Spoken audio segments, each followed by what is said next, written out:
Okay, what's up, y'all?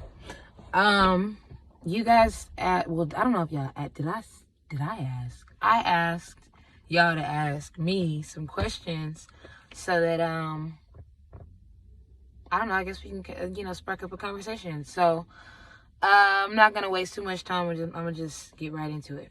So Gabs42 asked me, what did you do to increase your spirituality as a worship as a leader? Sorry, what did you do to increase your spirituality and worship as a leader? I started to take my ministry seriously, if that makes sense. Like, I didn't look at it as anything other than I'm grateful to be being used for the glory of God. So once I started to kind of look at it like that, I started to, try to find ways to make that my reality, basically. Getting to know God more and getting to know what his heart desires, what pleases him. It becomes less about you and more about him and what he wants out of you.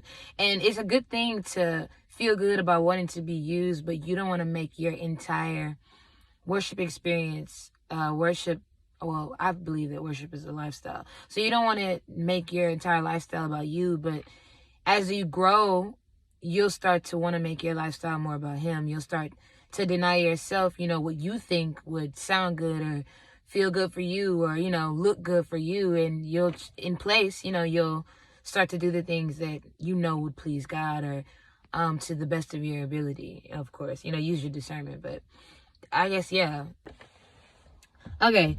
Alana the Jade asks, are you releasing any solo music and will it lead to an album? I am releasing more music this year. I am working as much as I can towards that. But it's looking a lot different than what I had in my mind. And I didn't really have anything in my mind, so that's why. It's a lot that I wasn't planning on doing, but it's something I know that God is calling me to do. So I'm walking with him through it, and what he gives me, I'll write up, and the people he gives me to work with have been life-changing. And so I find that even now most of the sessions or the studio sessions that I'll have are more God affirming what he has for me, and not so much worrying about, what should I put out or what should I don't know. I'm just in a season of creating as it comes to me. So I really can't put a date on it. I can say that I have a good 5 songs. So if y'all want a 5-song project, I could do that. Olivia Grace Holland says, kind of random, but do you have any book recommendations except for the Bible, of course? I do, actually. Some books I've been reading lately that have really been challenging my thinking in a really good way. Thoughts in Solitude by Thomas Merton. I think every Christian, or anybody, honestly, should read that. But, how the word definitely makes it very clear, but definitely paints a very clear picture when you allow the Holy Spirit to interpret the scriptures for you. That is a great book. I recommend it to anybody. Another book, Miles Monroe, The Power and Purpose of Love and Marriage. My God. I think that book is for anybody, even people who aren't in love or aren't looking for love and aren't married, just to see the foundation that God laid in the institution of marriage, and how that was the foundation of the world that we live in today. How it still should be the foundation, how if it was the foundation, it really changed the face of society for the better, and how if we really do stick to God's principles and not in a dictatorial type of way, not a dictatorship, but as an adoration and devotion and love and understanding for why he designed things the way he did, and why it's in our best interest humanly to live by that design. If a toy maker makes a toy, that toy has a design and a way it's supposed to work for that toy to be the best version of that toy. For kids to say, oh, I love this toy, it's awesome. The creator of the toy has a design for it, drew it out, thought it up, planned it out, and executed it. And now that toy, if the toy is the batteries are short, or if the toy is a talking toy, the voice isn't so loud, that's a defective toy.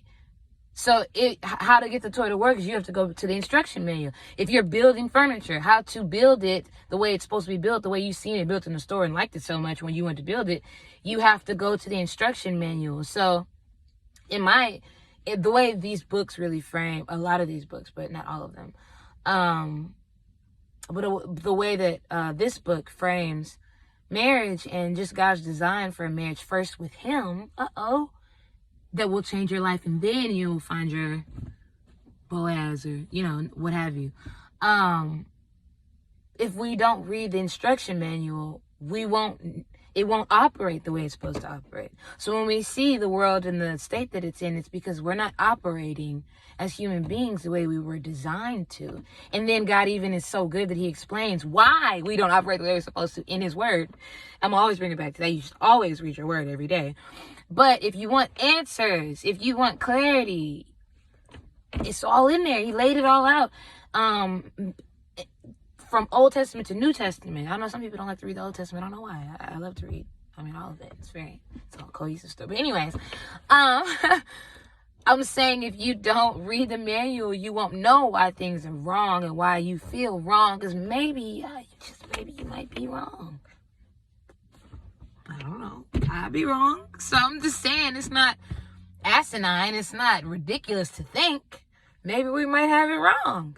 And maybe, just maybe, someone that is not us, the one who created us, someone who's above us, because maybe, just maybe, there's someone above us. Maybe we're not the end all be all. And so maybe that somebody has the answers we're seeking. Because we can't find it in ourselves. And we can't find it in other people just like us who have the same problem as us. How can the people who create the problem solve the problem? If the problem came from people that look like me, how people like me gonna solve the problem? Unless they have some type of divine, supernatural, other. They have some divine other. What does holy mean? Other. Unless they have some holy set apart other answer, or some other operating in them, how can they help? How can we have any solutions ever if we never go to the source? And the best part is he lives on the inside of us when we allow him to. When we open up our temples, our homes, our bodies to him, he says, let me come in and make my home with you. Let me clean up. Let me clean up the way you could never do. Let me renovate. Let me make you something new. And then you might have some answers. Then you might have some clarity. Okay, now I'm done. All right. Leni asks, what advice would I give to young girls who struggle with insecurities and lack confidence? I always say that you need to take a hard look at yourself and the things that you don't like about yourself, and ask yourself, why don't I like these things about myself? Is it because I genuinely don't like them? Or is it because other people don't like them, so it makes me not like them? Or is it because maybe you're coveting what someone else has that you don't have, because maybe you're comparing yourself, maybe you're on social media too much, maybe you're giving too much of your emotion and your intention and your time and your thinking space to other people instead of giving it to yourself. And if those things are true, if it's because you're looking at somebody else, or if it's because other people have convinced you that you're not someone worthy to be liked, those aren't good enough reasons not to like yourself. These things are not good enough reasons for you not to like yourself. And with that being the truth, we still don't like ourselves. I grew up not liking myself because I had a gap. And then after I had a gap, my teeth shifted and my face was crooked. And then I had a skin condition that covered my arms and my back. And I would never wear like anything that would show my back or anything. I remember I used to go to school with like shorts under my jeans. This was like 6th grade, 7th grade. And like jackets on top of jackets. I maybe might insert some pictures, but it's because I didn't like myself. And once I got tired of being hot every freaking day, because I live in Texas, and I had on 50 jackets just because I was scared of seeing somebody seeing my back and saying, oh, what is that? Oh, that's ugly. Ew.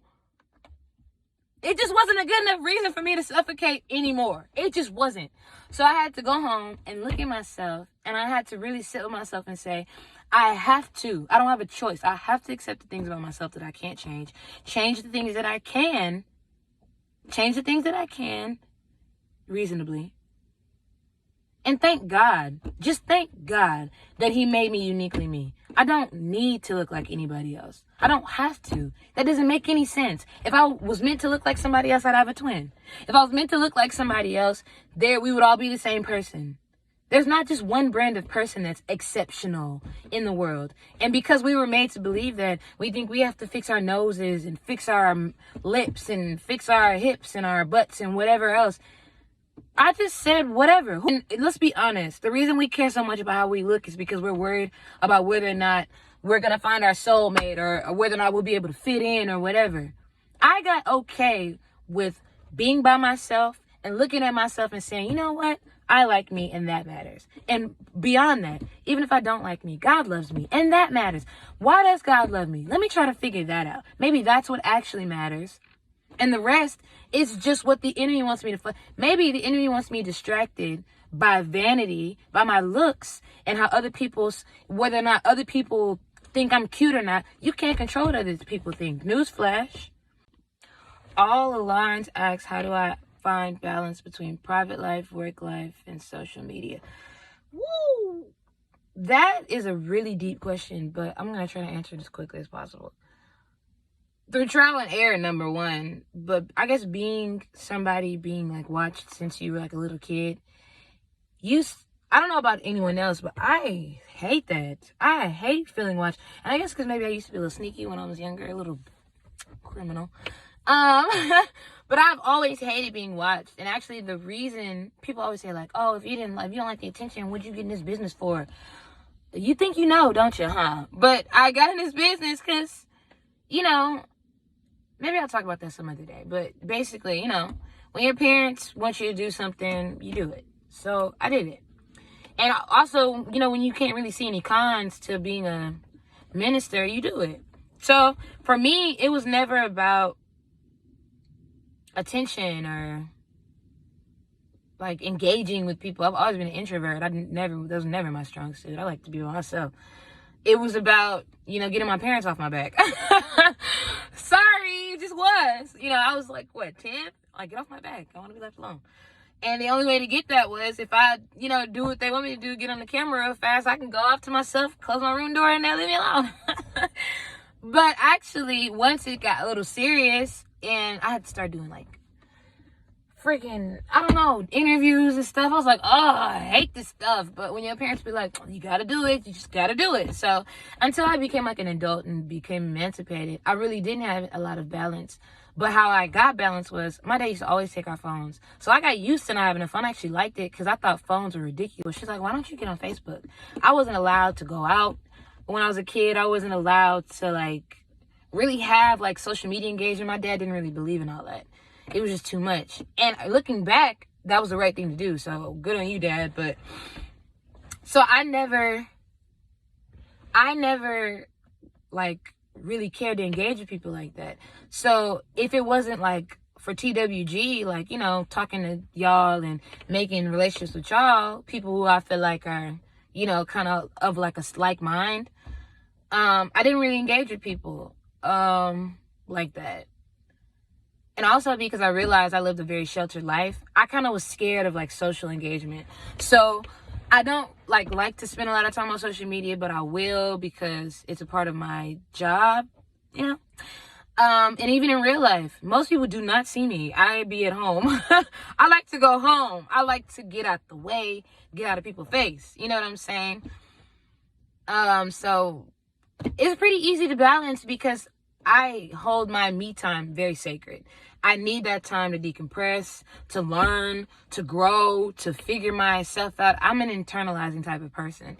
So I need a lot of time for myself to be able to, figure me out and get me together and do what I need to do for me. And then I can go out into the world and be of use. But I don't feel useful if I can't help myself. Who can I help? You know what I'm saying? So that drives me to set stern boundaries, in every area of my life. I let people know off rip, I'm not that kind of girl.